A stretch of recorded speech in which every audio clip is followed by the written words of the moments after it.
Welcome to The Explainer. Today we are diving into a deeply methodical, really fascinating philosophical text. 来自生命禅院 Life Chanyan 导游雪峰的教诲和著作. That is, the teachings and writings from Life Chanyan guide Xue Feng. We're specifically exploring this profound idea that life unfolds from these two purposes. You know, if you've ever felt just totally overwhelmed by the noise and complexity of modern existence, and you're searching for a structured way to find some clarity, you are absolutely in the right place. We're going to unpack a framework designed to strip away all that daily static and distill our existence down to just two fundamental objectives. It's an approach that's incredibly simple, yet it might completely shift how you view the world around you. But before we get into what those two purposes actually are, I want you to ask yourself, what is truly keeping you from freedom? Really think about it. As we go through this explainer, you'll see that Zweithang's teachings use some very unexpected contrasts to answer that exact question. The source text challenges our basic assumptions, arguing that the very things we think protect us might actually be exactly what's binding us. It's a pretty profound hook, and it perfectly sets the stage for the paradigm shift we're about to explore together. Okay, let's dive into this. Here is our structured roadmap for today. First, the two purposes of life. Then, happiness and joy explained, followed by freedom and blessing explained. After that, we'll look at extending to higher spaces, and finally, achieving clarity in life. Section 1. The two purposes of life. The core framework. So the core framework of this philosophy is built on the idea that existence isn't just some random series of events. It's a journey with a dual focus, two distinct consecutive pillars. And here's the catch, you can't fully embrace the second pillar without first striving for the first. So here is the first purpose, to make life happy, joyous, free, and blessed. According to the text, pursuing these four states isn't selfish, it's a perfectly justified right. In fact, leading this kind of life is actually the wish of the greatest creator. It's essentially our foundational earthly requirement. Before we can even start reaching for any higher spiritual goals, we have to first figure out how to navigate our mortal, everyday existence in a way that actively cultivates these four specific positive states. Once that earthly foundation is solidly established, we arrive at the second purpose, to allow life to extend and develop into a higher space. This is the cosmic or spiritual trajectory. While the first purpose deals with our immediate lived experience right here and now, the second purpose is all about the ultimate destination of our life force. It's about looking way beyond the mortal realm. But to achieve either of these, Zweithang insists we have to clearly differentiate between what's actually helping us and what's hindering us. Which brings us to Section 2, Happiness and Joy Explained, Nature versus Disorder. To really understand those first two elements of our earthly purpose, the text uses this fascinating dichotomy. It lists specific factors that actively block us versus those that support us. And this brilliantly illustrates the sheer abundance of natural, simple forces that are already on our side. I mean, think about it. Thriving grass, beautiful flowers, gurgling streams. But it's not just nature. It's also pure friendship, sweet love, hard work, plain living, and a sound sleep. The text makes a strong point that the vast majority of natural phenomena, alongside simple human connections and honest labor, do absolutely nothing to stop us from being happy. They are our natural allies. When it comes to joy, the text draws a very similar line. Active, engaged living, things like learning, laboring, exploring, communicating, and appreciating do not hinder joy. Conversely, what truly hinders us is the repression of human nature. It's the endless pursuit of desires. It's a lack of privacy. The text identifies these internal and external repressions as the true thieves of joy. It's a really stark contrast between a natural, wholesome engagement with life and the artificial pressures that we or society place upon it.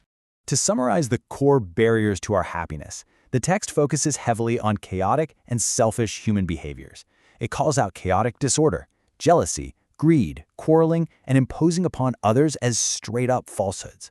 It's important to see how the teachings frame these. They aren't just bad habits. They are wicked, ugly things that actively sever our connection to the happiness that nature so freely provides. All right, let's move to Section 3, Freedom and Blessing Explained, Breaking the Bonds. Now, what's really interesting about this next part is how Zweithang presents some of his most provocative, honestly surprising contrasts regarding the final two elements of that first purpose. There is a crystal clear distinction made between natural hardships and societal institutions. The text argues that nature, the greatest creator, and even difficulties and suffering do not restrict our freedom. Instead, it explicitly lists families, religions, political parties, states, moral preachments, and all of our physical possessions as the very things that bind us. It suggests that societal structures and the obligations of debts, favors, and stuff are the true shackles, while natural setbacks are simply part of the unhindered flow of life. So, what about feeling blessed? What hinders that? Well, according to the text, it's primarily internal psychological states, a discontented psychology, jealousy, or a constant dissatisfaction with reality. But specifically, it calls out the attitude of giving up the present to blindly pursue results, and the anxiety caused by excessive possession. Once again, the teachings are pointing to an over-attachment to outcomes and material things as the absolute enemy of our earthly purpose. In beautiful contrast to all that anxiety, true blessing is found in sincere contentment.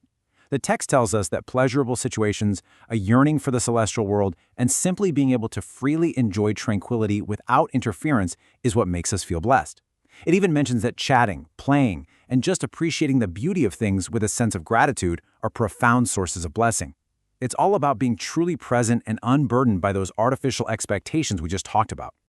Let's shift gears now. Section 4, Extending to Higher Spaces, the Cosmic Goal. With our earthly foundation of happiness, joy, freedom, and blessing firmly established, the teachings shift to the cosmic trajectory of the soul, the second purpose. And the text injects incredible poetic weight into this transition. Listen to this. Life is short, like a colt crossing the river. Centuries pass in the blink of an eye. It's a powerful metaphor from Xu Feng that really emphasizes the fleeting, almost fragile nature of our mortal existence, and it serves as a stark warning. Because our time here is so incredibly brief, getting bogged down purely in the mortal world without looking upward is a major trap. To illustrate this, the text breaks down a stark divergence in our life paths, completely dependent on whether or not we adopt a higher spiritual goal. On one hand, without ambitious ideals, meaning without aspiring to the celestial world, we are likely to lead befuddled lives, commit sins, face disillusionment, and basically wander helplessly in dread. But on the other hand, with ambitious ideals, the path totally shifts. It shifts towards self-refinement, exploring the mysteries of time-space, and actively moving toward heaven. The danger of lacking this higher cosmic purpose is elaborated further here. The text states that without this aspiration for the celestial world, humans are highly prone to frustration when dealing with the heavy realities of the mortal world. When we face adversity, if we have no higher view, we become completely disillusioned. And crucially, we are unable to rise up after we fall. The higher purpose acts as the ultimate anchor during our mortal struggles, keeping us steady when all those earthly things eventually fail us. Let's move to our final section and see how this builds into practical action. Section 5. Achieving Clarity in Life. The Litmus Test. Okay, so it's one thing to understand these two purposes philosophically, right? But how do we actually apply them to the hundreds of choices we have to make every single day? Well, the teachings offer this ultimate litmus test for navigating your life decisions. Step 1, maintain a baseline of reverence to the greatest creator, nature, and life.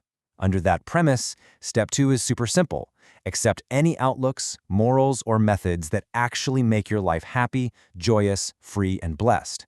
And step 3, roundly reject any outlooks or values that hinder those states. If a belief system or a life choice brings you chaos or restricts your freedom, the text argues it is wrong and utterly unacceptable. The crucial point here is the promised result of following this deeply structured philosophy.